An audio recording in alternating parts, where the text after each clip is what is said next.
defense during the regular season, but now. Oh, Blake Griffin hears it from the crowd. A vicious dunk by Griffin. For more on the NBA playoffs, we welcome in our guy, Jorge Sedano, for the rating game. George, welcome back to the show. What's up, family? Good to see you guys. So we're going to start with the Brooklyn Nets, who dominated the Celtics in Game 2, and this version of the Brooklyn Nets cannot be stopped. So how would you rate them? I'm going to say that particular sentence is slightly overrated. Look, I think the Nets are the team to beat in the Eastern Conference. You know, we were talking about this on The Jump the other day, myself and the Hall of Famer Jackie McMullen, because my big question was, okay, would their lack of continuity hurt them at least on the defensive end? And she told me she spoke to a bunch of GMs, and they're all like, nah, they'll figure it out. And when you think about it, if you look back at specific games in the regular season when they were playing some of the top-level competition, they defended at a really high level. Now, with that said, I still think there are teams like Milwaukee who is much improved as we've seen through 2 games. You know, Giannis may not need to be the closer anymore. Chris Middleton is willing to take on that role. And I think Drew Holiday brings them a completely different element that they've lacked for several years. So I think Milwaukee can play with them. And I also think Philly, clearly the number 1 team in the Eastern Conference, Joel Embiid is playing at an MVP level. If he wouldn't have gotten hurt, I would say he's the MVP of the year. So I think that it's overrated to this point, although I would still say Brooklyn is the favorite. So, Donna, let's take it to the West Coast, where the Mavericks are up 2-0 in their series against the Clippers. Nobody saw this coming. I did. Okay. Is this series more about Luka getting his revenge and refusing to be bounced by the Clippers for a second straight season, and less about the Clips? You say what? I say underrated to that. I would say that when you look at Luka, man, 39, 7, and 7 last night.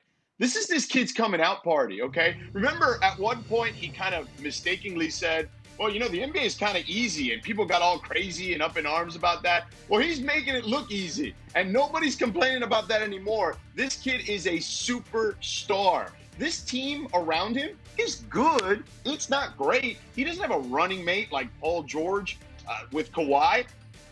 His next best player is a guy in Kristaps Porzingis who sometimes is available to play because injury has been an issue. Sometimes he performs. There's been talks about him and Luka not even necessarily getting along, but he's made guys like Tim Hardaway Jr. better, Jalen Brunson better. This is a team that it shouldn't be in this position. They shouldn't be up 2-0 against a championship level type favorite in the Clippers.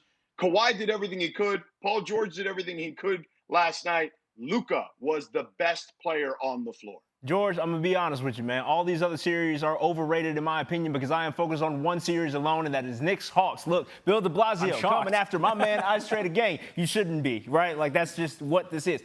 Regardless, he decides to make a villain out of Trae Young, calling him out and everything like that.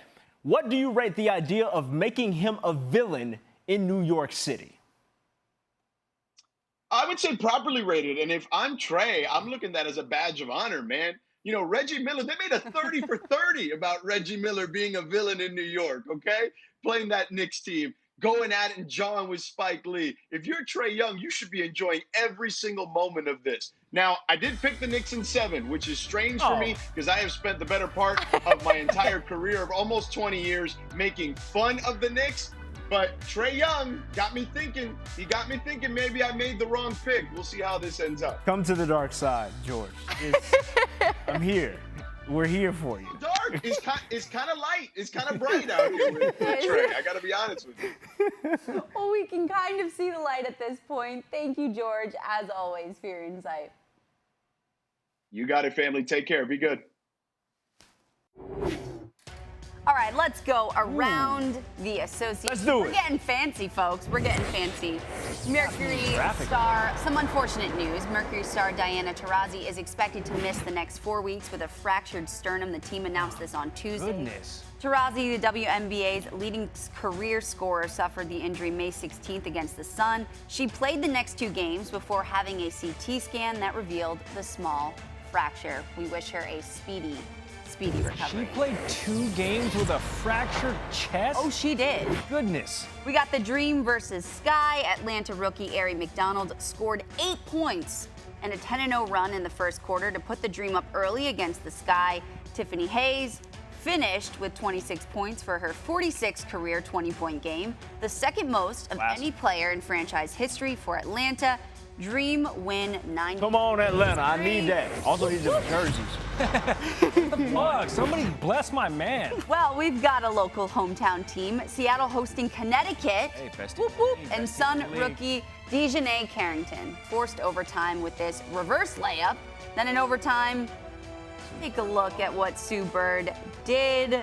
Turned it on, hit 2 key threes to put Seattle ahead. Bird finished with 21 points, and the Storm won 90-87, handing the Sun their first loss of the season. Come hang out with me at halftime during our upcoming WNBA games on ESPN2 and the app. Next Tuesday night, the Mercury are in Chicago to take on Candace Parker and the 2-0 Sky at 8 Eastern. Then the Fever are looking for their first win of the season when they square off against Breanna Stewart and the 2-1 Storm.